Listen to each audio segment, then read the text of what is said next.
the Minnesota Vikings have a lot of topic of discussions to go through this offseason, right? We talk about the Justin Jefferson contract situation. Is he going to re-sign? What's going to happen with that? It's Neil Hunter. Are we going to retain him somehow with the money that we have? But if we do that, we're going to be short some money to maybe sign a quarterback or re-sign Kirk Cousins. And then, like I just talked about Kirk right there, that's another massive topic of discussion, what the Vikings might do at quarterback going into next season. I've already reiterated the fact that I want Kirk Cousins back for at least 1 year, 2 years, draft a rookie quarterback, and let that rookie quarterback learn the system and under Kevin O'Connell, under Kirk Cousins, until he's ready to flourish and be the actual future quarterback for our Minnesota Vikings.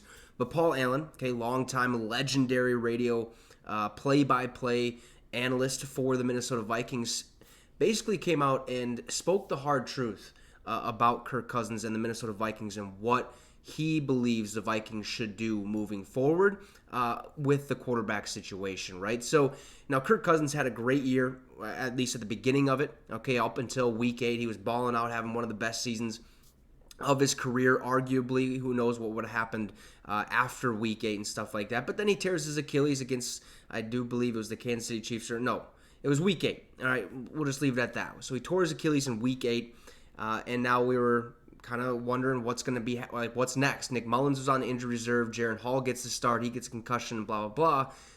But being that he tore his Achilles, Kirk Cousins is set to be a free agent in March, and he's 36 years old. That is going to be very tough on Kirk Cousins to find a decent contract, because teams aren't going to be chomping at the bit to sign this guy for $40 million a year, $50 million a year, whatever the quarterback market is at this point in time. It's just not, it's just not going to happen.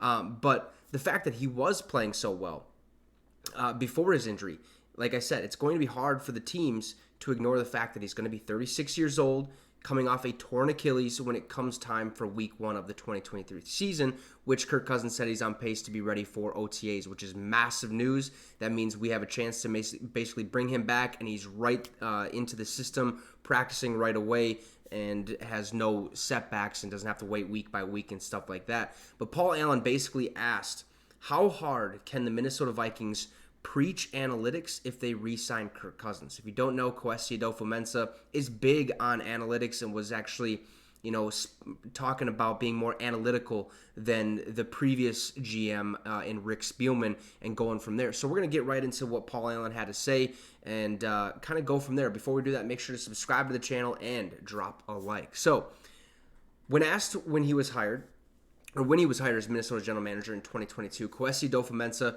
was described as someone who was going to be more analytical, or have a more analytical approach to building a roster than the team's previous regime.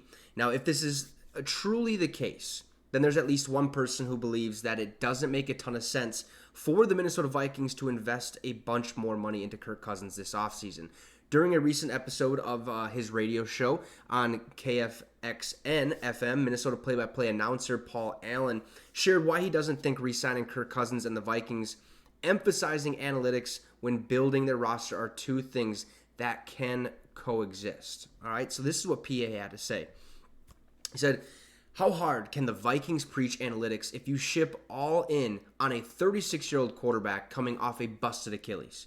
How hard can you preach new school, margin rules, or whatever? In no way does that amount of cash for that age off that injury absolutely check all the boxes, analytically speaking, of what they're thinking. So I understand that whole part of it, being more analytically, having more of an analytical approach to the roster.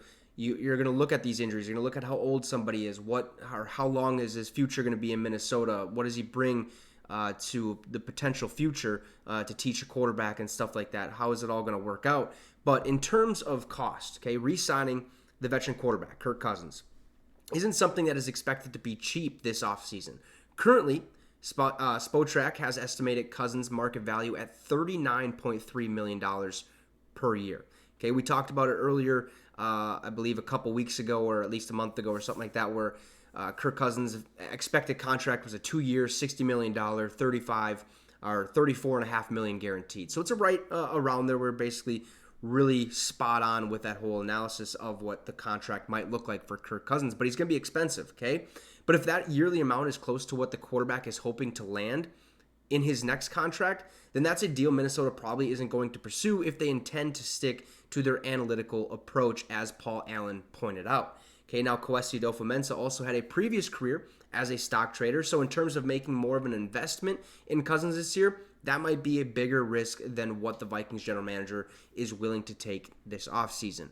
However, as much as I understand where his point of view is coming from, I completely disagree with this whole thing. Okay, Kwesi Adofo-Mensah already came out and said, look, that's one of my main priorities is finding a way to bring Kirk Cousins back to this roster.